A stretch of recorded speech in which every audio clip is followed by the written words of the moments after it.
Hi friends, அழகே அழகு சீரியலில் என்ன நடக்க போகுது அப்படிங்கிறத பார்க்கலாம். நம்ம சேனல் இன்னும் சப்ஸ்கிரைப் பண்ணாதவங்க சப்ஸ்கிரைப் பண்ணிக்கோங்க. நம்ம மதி தான் மலரை காப்பாற்ற வந்தவங்க அப்படின்னு சொல்லி எல்லாருமே நம்பிக்கிட்டு இருக்கிறோம். மலர்கிட்ட அநியாயத்துக்கு இந்த குடும்பத்தில் இருக்கிறவங்களாம் வேலை வாங்குறத பார்த்துட்டு மதினால பொறுக்கவே முடியல. மதிக்கு அவங்க மாமியார் மலருக்கு என்ன சப்போர்ட் பண்ணி பேசினாலும் பயங்கரமாக திட்டிகிட்டு இருக்காங்க. நீ கெடுறதும் இல்லாமல் மலரையும் சேர்த்து கெடுத்து விட்டுறாத, அவள் தான் குடும்ப பொண்ணாக இருக்கிறா, நீ டங்கு டங்குன்னு ஆடிட்டு இருக்கிற மாதிரியே அவளையும் கெடுத்து வச்சிடாத. நீ வர வரைக்கும் மலரே நீ நல்லா தான் இருந்த, இவ எப்போ வந்தாலோ நீ ஒன்று நான் போய் சொல்கிற பேச்சு கேட்க மாட்டேங்கிற அப்படின்னு சொல்லி பயங்கரமாக அவங்க மாமியார் திட்டுறாங்க. அவங்க மாமனார் தொட்டதுக்கெல்லாம் கூப்பிட்றது ரொம்ப ஓவருங்க, நம்மளாலேயே தாங்க முடியல. அப்புறம் மதி அதனால தான் கேள்வி கேட்டதுக்கு பெரிய அவருக்கு கோவம் வருது, தட்டி விட்டுட்டு போகிறாரு அப்படின்னு சொல்லி மதி மலர்கிட்ட பேசுகிறாங்க.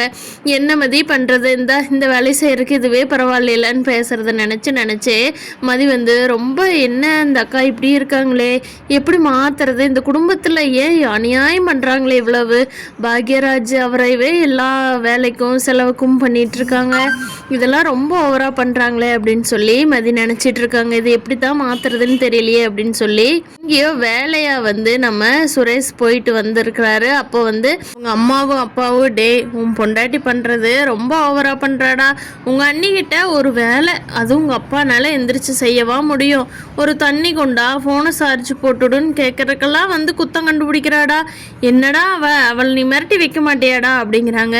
ரூமுக்கு சுரேஷ் மதிக்கிட்ட கேட்குறாங்க, என்ன நீ அப்பாவுக்கே கோவம் வர அளவுக்கு என்னமோ பண்ணினியாமா, அப்பா கோவத்தோடு வெளியே போனவர் இன்னும் வீட்டுக்கு வரலையாமா அப்படிங்கிறாங்க. அதுக்கு மதி பொறுமையாக சொல்கிறாங்க, அங்கே என்ன நடந்துச்சுன்னு உங்களுக்கு தெரியுமா, தெரியாமல் இப்படி பேசுகிறீங்களே அப்படின்னு சொல்லிட்டு ரொம்ப பொறுமையாக காமாக சொல்கிறாங்க. அதை கேட்ட சுரேஷுக்கும் நியாயம்தான் படுது. ஆமாம் அண்ணி பாவம் இல்லைன்னு நினைக்கிறாங்க, ஆனால் அப்பாவும் பாவம் தானே, வயசாயிருச்சுல, அப்புறம் யாரோ ஒருத்தர் செய்யணும்ல அப்படிங்கிறாங்க.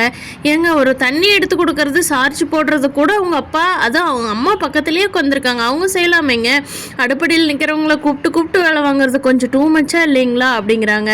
சரி அதை அண்ணி பார்த்துக்குவாங்க, நீயே அதில் இன்டர்ஃபியர் ஆகி உன் பேரை கெடுத்துக்கிற அப்படிங்கிறாங்க. என்னங்க நீங்கள் உங்கள் அண்ணனுக்கும் சப்போர்ட் பண்ண மாட்டேங்கிறீங்க, அன்னைக்கு நான் பண்ணுனா என்ன இப்படி கேட்குறீங்களே அப்படிங்கிறாங்க.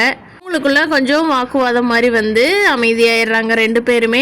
சுரேஷ் மதி பேச்சை கொஞ்சம் நல்லாவே கேட்டு கண்டிப்பாக திருந்துவார். ஆனால் நம்ம தங்கராஜ் இருக்காரு, எதுக்கு இருக்காரு, டே பொண்டாட்டி பேச்சை கேட்கக்கூடாதுடா, பொண்டாட்டிக்கு அடிமையாயிருவடா, மதி உனக்கு உன்னோட பேச்சை கேட்டு சுற்றி வரணும்னு சொன்னால் நீ மதி பின்னாடி சுத்துறியடா, இங்கே பாருடா ஆம்பளைனா கெத்தாக இருக்கணும்னு சொல்லி வச்சேந்து சுரேஷை கெடுக்கிறாரு தங்கராஜை விட்டு சுரேஷ் எப்போ வெளியே வரானோ அப்போ தான் சுரேஷும் அவங்க ஃபேமிலி பார்த்துட்டு நல்ல பையனாக இருக்க முடியும். ஆனால் அது கண்டிப்பாக இந்த கூடிய சீக்கிரம் நடக்காது. என்ன நடக்குதுங்கிறத பொறுத்திருந்து பார்ப்போம்.